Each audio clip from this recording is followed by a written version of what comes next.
اب جو 10 محرم کا جو روزہ ہے، جب نبی اکرم صلی اللہ علیہ وسلم نے اس کا حکم دیا تو آپ کو بتایا گیا کہ اس دن جو ہے یہود روزہ رکھتے ہیں، ٹھیک؟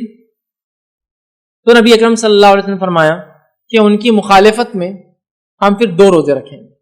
جب آپ کو بتایا گیا کہ یہ روزہ یہود بھی رکھتے ہیں تو نبی اکرم صلی اللہ علیہ وسلم نے فرمایا ان کی مخالفت میں ہم 2 روزے رکھیں۔ آئیے ابن عباس رضی اللہ عنہ کی ایک روایت ہے، آپ فرماتے اور کہتے ہیں، اس روایت کے الفاظ دیکھیں، جب رسول اللہ صلی اللہ علیہ وسلم نے یوم عاشورے کا روزہ رکھا اور دوسروں کو بھی اس کا حکم دیا تو صحابہ کرام نے عرض کیا، اے اللہ کے رسول صلی اللہ علیہ وسلم، جو ہے یہود اور نبی تو اس دن کی تعظیم کرتے ہیں۔ تو اللہ کے رسول صلی اللہ علیہ وسلم نے فرمایا، اگر اللہ نے چاہا تو میں آئندہ برس ہم، مطلب اللہ نے چاہا تو ہم لوگ یا میں آئندہ برس جو ہے 9 محرم کا روزہ بھی رکھیں گے۔ ابن عباس رضی اللہ عنہ فرماتے اور کہتے ہیں کہ نبی اکرم صلی اللہ علیہ وسلم آئندہ سال آنے سے قبل ہی انتقال کر گئے۔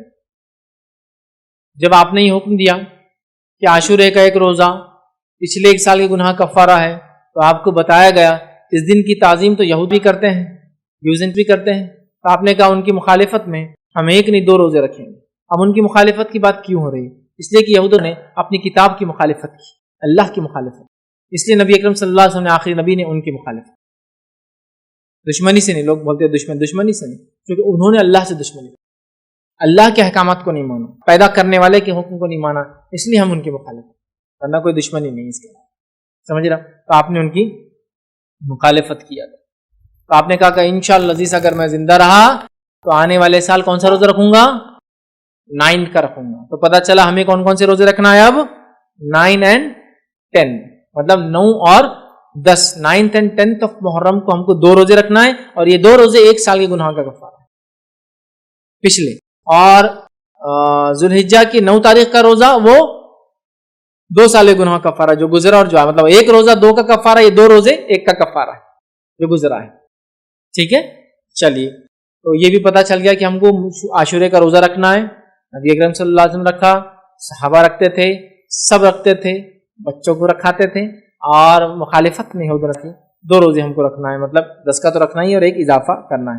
آئیے دوسری روایت کے اندر صحیح مسلم کے اندر الفاظ ہے، اگر میں اگلے سال زندہ رہا تو 9 محرم کا بھی روزہ رکھوں گا۔ ایک میں اوپر والی میں کہا تھا کہ ہم رکھیں گے، اس میں کہا کہ میں رکھوں گا، اس سے پتہ چلا آپ کو اور ہم کو 9 اور 10 کا رکھنا ہے، یاد رکھیں۔ اسی طرح جو ہے عبداللہ ابن عباس رضی اللہ عنہ فرماتے ہیں، مسند احمد کی روایت ہے، اس روایت میں اختلاف ہے، کچھ نے اس کو ضعیف قرار دیا ہے، لیکن محمد شاکر نے جو کہ ایک محدث تھے انہوں نے اس کو حسن قرار دیا، تو میں کہوں گا اس پہ علماء کا اختلاف ہے اس حدیث کی سند میں۔ اس حدیث کے الفاظ کیا سنی؟ مسند احمد کی روایت ہے، اور بھی یہ روایتیں اور بھی الفاظ سے آتی ہے، مطلب اور بھی حدیثوں کی کتاب موجود ہے۔ روایت کے الفاظ ہے، عاشورے کے دن کا روزہ رکھو لیکن یہود کی مخالفت بھی کرو، لہٰذا 1 دن پہلے یا 1 دن بعد رکھو، لہٰذا 1 دن پہلے یا 1 دن بعد رکھو۔ تو میں یہ کہوں گا کہ جو 9-10 کا نہ رکھ سکے تو وہ کون سا رکھے؟ 10 اور 11 کا، لیکن افضل کون سا ہے؟ 9 اور 10، کیونکہ یہ روایت میں اختلاف ہے، اس کی صحت میں، اس کی سند میں، کہ یہ ضعیف ہے یا حسن ہے، اس میں اختلاف ہے، دونوں رائے علماء کی، بٹ افضل کیا ہے؟ 9 اور 10۔ 9 اور 10 نہیں ہو سکا تو پھر نیکسٹ فیز میں 10 اور 11 کے لیے ہم جائیں گے، 10 اور 11 کے لیے جائیں گے، لیکن افضل 9 اور 10 ہے، یہ بات واضح ہونی چاہیے آپ لوگوں کے ذہن میں۔ چلیے آگے بڑھتے ہیں۔